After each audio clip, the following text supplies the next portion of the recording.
tips. Am I reading that right?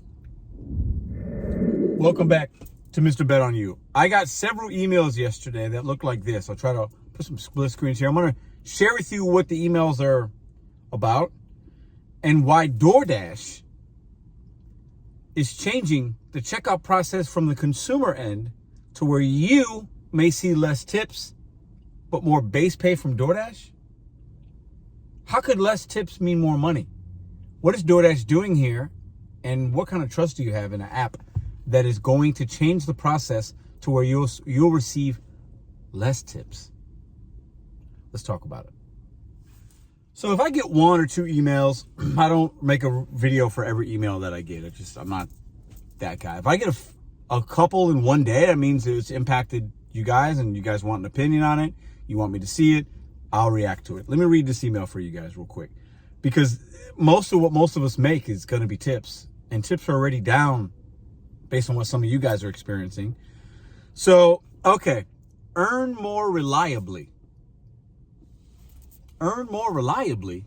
What does that even mean? Okay. Always looking for new ways to improve the dashing experience for dashers. As part of this effort, we are launching a pilot in your area that aims to provide more consistent pay per mile and reliable earnings on every offer. Average weekly dasher earnings per online hour should remain just as good, meaning when you're active online. No, it says online, per online hour. It didn't say active. Online should remain just as good, if not better, than before as a result of this price. So they're saying if you could possibly make more money when customers are tipping you less because they're going to give you more base pay for the miles that you're driving. They reference miles here. Let's continue. Changes you might notice. Higher base pay for dashers on offers that require more time, which could be like a shopping pay, which I can see that, or effort, such as longer distance deliveries to help make the base pay scale more consistently with effort, meaning you can earn more reliably on every offer regardless of distance. So a couple years back, they did this before. Remember when they came out with a pay model that was going to pay less in base pay for shorter trips, more in base pay for longer trips? And that they did that for a little while, and then it went away. So I'll give you an example. If it was something that was going 8 miles, and before the base pay was $2 or $3, on those 8-mile runs, the base pay could have been $4 or $5. So they threw you a few more dollars to go a little bit longer to try to get those orders accepted and delivered. They're telling us here, with this new pilot, earn more reliably, that you will have more base pay on things that take more effort, could be shopping, or more time, could be shopping and or a mixture of longer trips. Now, this is the interesting part. Changes to the checkout experience for consumers. This is what we need to focus on, because we can control accept, decline. You can control if you unassign things, like do you not like to go to this merchant? You can look at things, is that offer worth it? Nah. But we are mostly impacted by the consumers. And is there a need? Do they have a need? And did they place an order? And more importantly, after they place it, did they tip? Because if they didn't tip, we ain't making money. Point blank, period. If they left a decent tip, we can make some money. They left a really good tip, we can make a really good money. That's how it works, right? Including a new tipping experience. Changes to the checkout experience for customers, including a new tipping experience, which may result in lower tips.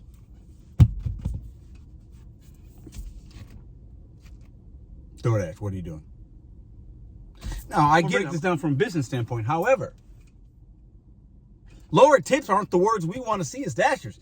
That's crazy, because we know you're not going to incentivize us too much on the base pay for longer trips. We know that. Lower tips. Am I reading that right? We expect that on average, any change in tips will be offset by the higher base pay, meaning dashers should earn on average the same or even higher earnings per online hour during the pilot. We'll see, that could be true. But basically they're saying, we as a DoorDash company realize that when that consumer orders McDonald's Big Mac meal, when they go to the store, maybe it's $10. When they order from DoorDash, before they get to the tipping screen, they've added additional fees, a delivery fee, a service fee, inflated price. That Big Mac meal literally could be $20. And they haven't even gotten to the tip. So they see 20, and then the customer hits continue, and then boop, it goes to $24 because the default tip is $4. And there are a lot of customers that say, oh no, now I got a tip, and they might not know they can take it out. Or they know they can take it out, and then maybe it's a delayed order, whatever. They're like, nah, sticker shock. $24 for the Big Mac. I like McDonald's. I want my Big Mac and fries, but I ain't spending $24. Let me go get some ramen and a sandwich. That's what broke people should be doing, but we're not here for that. So now, basically, what DoorDash is doing is that $20 meal, instead of it being $24, the suggested tip in some cases is probably going to go from $4 to $1 or $2. So now, instead of that meal being close to $25, it's closer to 21 or 22. So the consumer thinks, okay, I could do a $2 tip, but I don't want to do a 4 or 5 or 6, because sometimes the tip, depending on the subtotal, could be anywhere from $1 to $8 or $9, depending on the mileage. So now if you're 8 miles away, 10 miles away, 12 miles away, we all see mileage like that on our offer screens, and the suggested tip was 8 or 9.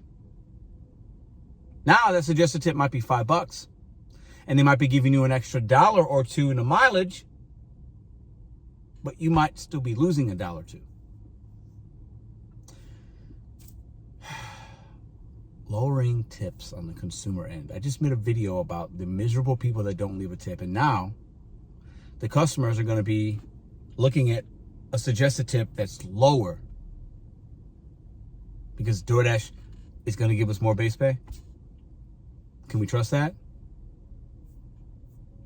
They're taking from one bucket and putting it in another, and they're saying, here you go, this is better for you, when it's the same or maybe worse. We need tips from consumers. Now, I want to make a caveat here. If the base pay is significantly better, like my base pay right now at the lowest it could be is like literally $2. Or it could be like 2 or 3 for like 2 different orders too, not just one. But if that's going to go up to $4 or $5, it's going to make some orders better. It might make the no tip orders even better. So it could be a win. I want to make sure I'm clear and balanced with that, because we don't know yet. But shout out to the people that sent me this. It's not in St. Louis, but you know how pilot things go. If the consumer and the company sees a benefit, regardless of how the dasher is impacted, it will do it. And right now, I think if I'm a consumer, and I know some consumers know, hey, I don't have to leave a tip. I'll type 0.00. I'll be miserable for the day. But some people are just going along with it. And those consumers are going to save money now. But is DoorDash really going to come out of their pocket? Or are they just trying to protect the consumer because of the inflation, all the fees, and they're getting feedback from the consumer saying, this is too much. How do I get my ticket cost down? How do I get my Big Mac meal to not be $25? I'll pay $22. I don't want to pay $25. DoorDash, thanks. You're going to help me save $3. I'm a happy consumer now. I'll continue to use your app and pay the fees, and DoorDash continues to cash those checks on the backs of drivers. Lower tips. You think that's a good idea? TBD. If it comes here, I'll definitely test it, and I'll see if the base pay is high or not. And even as a consumer, because I order DoorDash, I'll see if it comes here. But lower tips is not verbiage that Dashers want to see in 2024 when our costs are up for everything that takes us to do deliveries, and our costs are up just in our living lives, the things we have to pay for. And now you're saying you're going to give us more money, but the consumer's going to give us less? I just don't believe it. You guys drop a comment down below. I also want to mention I was live, an impromptu emergency live stream earlier today, actually just like an hour and a half ago. Go check that one out. The topic of that was, do you think we are a community of gig workers? Whether you DoorDash, Instacart, whatever, do you think do you feel like you're a part of a community? Your opinion, I want in that video. Go check it out, because there's some people that think we're not a community. And I think that that's asinine. I think that that's really stupid. I think that that's one of the dumbest things I've heard all year. How this isn't a community? What? Go watch that live stream. I went in a little bit. It was funny. I mentioned some names. You guys tell me what you think about that video. It is 4:15 in St. Louis, Missouri. I'm going to turn my DoorDash app on, work for another couple of hours, hit my goals, and be done for the day. Continue to use the apps to your benefit. And if the apps ain't hitting, adapt, adapt, adapt. That doesn't mean necessarily use another app, but sometimes it might. It might be using the same app in a different way. It might be getting a W-2. You control your movements. That's just a little message for y'all out there. Go check out the live. Tell me what you think about the community question I got for y'all. I'm going to continue to make a little bit of money, and I'll see you guys tomorrow.